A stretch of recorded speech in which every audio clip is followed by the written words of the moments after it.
Hello दोस्तों, आज अपन पढ़ रहे हैं भूमंडलीयकृत विश्व का बनना। एक ग्लोबल विश्व दुनिया के विभिन्न देश व्यापार और विचारों तथा संस्कृति के आदान प्रदान के कारण एक दूसरे से आपस में जुड़े हुए हैं। आधुनिक युग में आपसी संपर्क तेजी से बढ़ा है, लेकिन सिंधु घाटी की सभ्यता के युग में भी विभिन्न देशों के बीच आपसी संपर्क हुआ करता था। सिल्क रूट चीन को पश्चिमी देशों और अन्य देशों से जोड़ने वाला व्यापार मार्ग सिल्क रूट कहलाता है।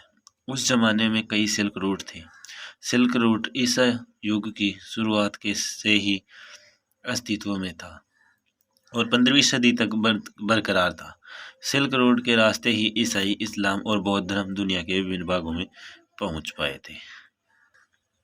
इसके बाद में अपन देखते हैं भोजन की यात्रा। नूडल चीन की देन है, जो वहां से दुनिया के दूसरे भागों तक पहुंचा।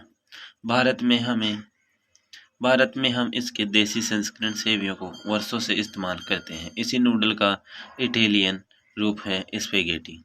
आज के कई आम खाद्य पदार्थ जैसे आलू, मिर्च, टमाटर, मक्का, सोयाबीन, मूंगफली, शकरकंद यूरोप में तब आए जब क्रिस्टोफर कोलंबस ने गलती से अमेरिकी महाद्वीपों को खोज निकाला। बीमारी और पतह 16वीं सदी में यूरोप के नाविकों ने एशिया और अमेरिका के देशों के लिए समुद्री मार्ग खोज लिया था। नए समुद्री मार्ग की खोज ने न सिर्फ व्यापार को फैलाने में मदद की, बल्कि विश्व के अन्य भागों में यूरोप की फतह की नींव भी रखी। 19वीं शताब्दी 1815 से 1914।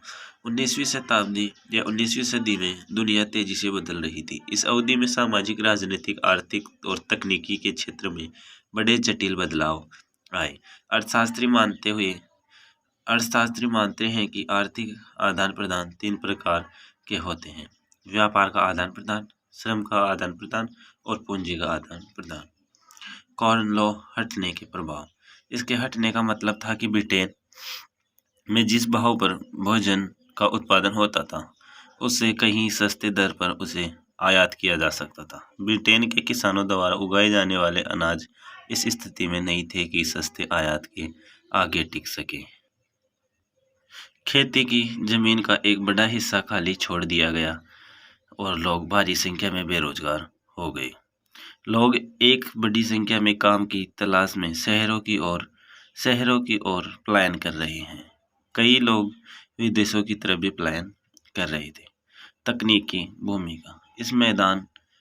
इस दौरान विश्व की अर्थव्यवस्था के भूमंडलीकरण में टेक्नोलॉजी ने एक अहम भूमिका निभाई। इस युग के कुछ मुख्य तकनीकी खोज हैं: रेलवे, स्टीम, शिल्प और टेलीग्राफ। रेलवे ने बंदरगाहों और आंतरिक भूभागों को आपस में जोड़ दिया। स्टीम शिल्प के कारण माल को भारी मात्रा में अटलांटिक के पार ले जाना आसान हो गया। टेलीग्राफ की मदद से संचार में तेजी आई और इससे आर्थिक लेन देन बेहतर रूप से होने लगे। 19वीं सदी का उत्तरार्ध और उपनिवेशवाद।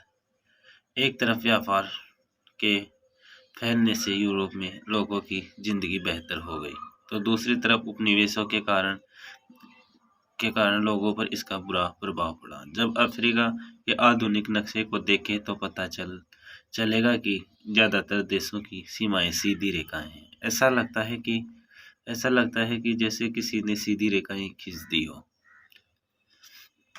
1885 में यूरोप की बड़ी शक्तियां बर्लिन में मिली और अफ्रीकी महाद्वीप को आपस में बांट लिया। इस तरह से अफ्रीका के ज्यादातर देशों की सीमाएं सीधी रेखाओं में बन गई।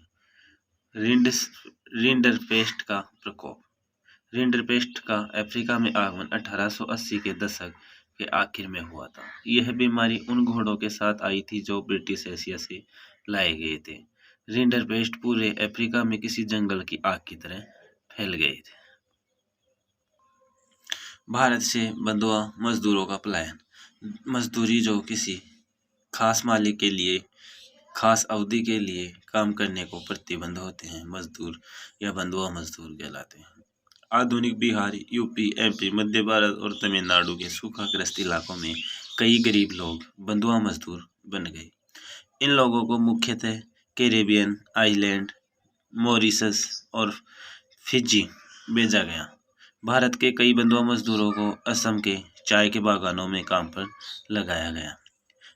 1900 के दशक से भारत के राष्ट्रवादी बंधुआ मजदूर के सिस्टम का विरोध करने लगे थे। इस सिस्टम को 1921 में समाप्त कर दिया गया। इसके बाद में अपन आगे देखते हैं भारतीय व्यापार, उपनिवेश और वैश्विक सिस्टम। भारत में उम्दा कॉटन के कपड़े वर्षों से यूरोप निर्यात हो रहे थे, लेकिन इंडस्ट्रियलाइजेशन के बाद स्थानीय उत्पादकों ने ब्रिटिश सरकार को भारत से आने वाले कॉटन के कपड़े पर प्रतिबंध लगाने के लिए बाध्य किया। इससे ब्रिटेन में कपड़े भारत के बाजारों में भारी मात्रा में आने लगे। 1800 में भारत के निर्यात में 30% हिस्सा कॉटन के कपड़ों का था।